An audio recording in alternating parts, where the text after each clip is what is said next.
नमस्कार, मैं हूं आपके साथ आरती सिंह आजाद। रुक करते हैं खास खबर की ओर। आदाब। संवाद के इस एपिसोड में हम बात करेंगे बिहार के ताजा राजनीतिक घटनाक्रम की, जिसमें नीतीश का फायदा कम, नुकसान ज्यादा दिखाई देता है। जी हाँ, बिहार में मुख्यमंत्री नीतीश कुमार और उनकी पार्टी जनता दल यूनाइटेड का महागठबंधन से नाता टूट चुका है। यानी नीतीश कुमार की अगुवाई में बिहार में नई सरकार का गठन होगा और फिर उसी गठबंधन के सहारे एनडीए लोकसभा चुनाव लड़ेगा। राजनीति में इस पार्टी से उस पार्टी में आना जाना लगा रहता है।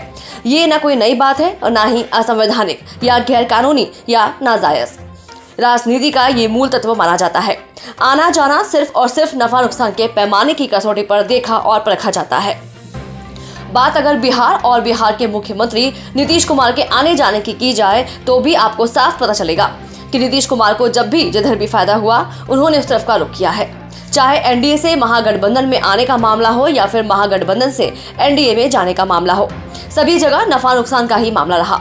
याद रहे कि नफा नुकसान जनता, उसके अधिकार, उसकी जरूरत या उसके नफे नुकसान से जुड़ा नहीं होता, बल्कि विशुद्ध रूप से राजनीतिक पार्टियों के नफा नुकसान का होता है, जिसमें आलीशान बंगला, गाड़ी, पावर, रौब धौस के साथ सत्ता का सुख भोगना शामिल है।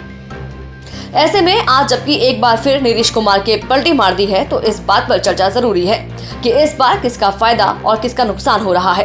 अब चूंकि नीतीश कुमार पलटी मारने का फैसला ले रहे हैं तो जाहिर है पूर्व की तरह आज भी उन्होंने अपना नफा नुकसान का आकलन जरूर किया होगा और हम आपसे ज्यादा बेहतर किया होगा। लेकिन बंद और एसी कमरे में बैठकर या गुमान में लिए गए फैसले कभी कभी नुकसान भी पहुंचा देते हैं और इस बार ये पक्का है कि नीतीश कुमार को नुकसान होने जा रहा है। ये हम नहीं कह रहे बल्कि एक तस्वीर कह रही है जो दिल्ली से निकल कर आई है। जी हाँ, नीतीश कुमार के फैसले की हलचल और गहमा गहमी के बीच मोदी के हनुमान और लोक जनशक्ति पार्टी रामविलास के अध्यक्ष चिराग पासवान की गृह मंत्री अमित शाह और भाजपा अध्यक्ष जेपी नड्डा से मुलाकात की तस्वीर और मुलाकात से निकलने वाली खबर यकीनन ऐसी है जो नीतीश और जदयू को मिटाने की परिपाटी बयान करती है। राजनीति के मंझे हुए खिलाड़ी नीतीश कुमार की इस खबर पर नजर जरूर होगी और वो इसके नफे नुकसान का आकलन भी कर रहे हो, लेकिन मुलाकात के बाद मीडिया में आ रही खबरों की गहराई को नीतीश कुमार ने समझने में जरा सी भी भूल की तो नीतीश कुमार के साथ साथ जदयू का वजूद खत्म होने से कोई नहीं बचा सकता। जरा याद कीजिए 2020 का बिहार विधानसभा चुनाव। चिराग पासवान ने मोदी का हनुमान बनकर विधानसभा चुनाव में उन्हीं सीटों पर चुनाव लड़ा जहाँ जदयू चुनाव लड़ रही थी।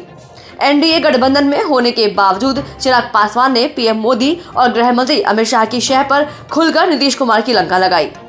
नतीजा रहा कि जदयू बिहार विधानसभा में तीसरे नंबर की पार्टी बनकर रह गई। ये बात अलग है कि आंकड़ों के खेल में नीतीश कुमार ने बाजी मार ली, लेकिन आज भी तीसरे नंबर की पार्टी ही कहलाती है। खबर यह है कि लोजपा के प्रमुख चिराग पासवान ने शनिवार को दिल्ली में गृह मंत्री अमित शाह और भाजपा अध्यक्ष जेपी नड्डा से मुलाकात की। सूत्रों के हवाले से खबर है कि दोनों नेताओं से हुई चिराग की मुलाकात में उन्होंने शर्तें रखी हैं। इसके साथ ही चिराग ने यह भी स्पष्ट कर दिया है कि वे एनडीए के हिस्सा बने रहेंगे। प्रधानमंत्री नरेंद्र मोदी के साथ ही अपनी राजनीति को आगे बढ़ाएंगे, लेकिन सीएम नीतीश के एनडीए में आने पर अपने कुछ शर्तों को रख दिया। चिराग ने साफ कर दिया है कि बीजेपी जिसको एनडीए में लाना चाहती है लाए, लेकिन हमारे सीटों की संख्या में कमी ना हो। अगर चिराग की लोकसभा सीटों में कमी की गई तो वे इसके लिए तैयार नहीं होंगे। उनकी बात नहीं मानी गई तो फिर विधानसभा चुनाव 2020 की तरह ही इस बार के लोकसभा चुनाव में भी जदयू जिन 17 सीट पर चुनाव लड़ेगी वहां लोजपा अपने उम्मीदवार उतारेगी। साथ ही 6 अन्य सीट पर भी लोजपा उम्मीदवार उतारेगी।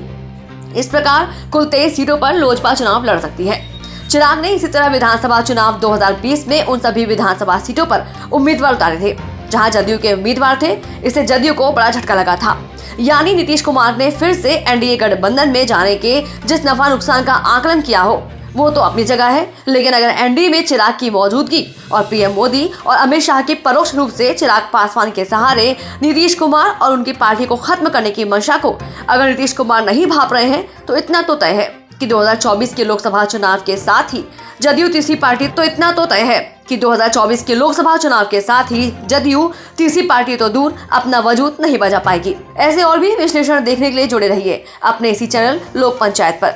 अच्छा लगे तो अपने दोस्तों परिचितों में शेयर करें, कमेंट करके अपनी राय दें और हाँ, चैनल को सब्सक्राइब नहीं किया है तो अभी सब्सक्राइब करके बेल आइकन जरूर दबा दें ताकि आपको हमारे न्यू वीडियो का नोटिफिकेशन मिलता रहे। धन्यवाद।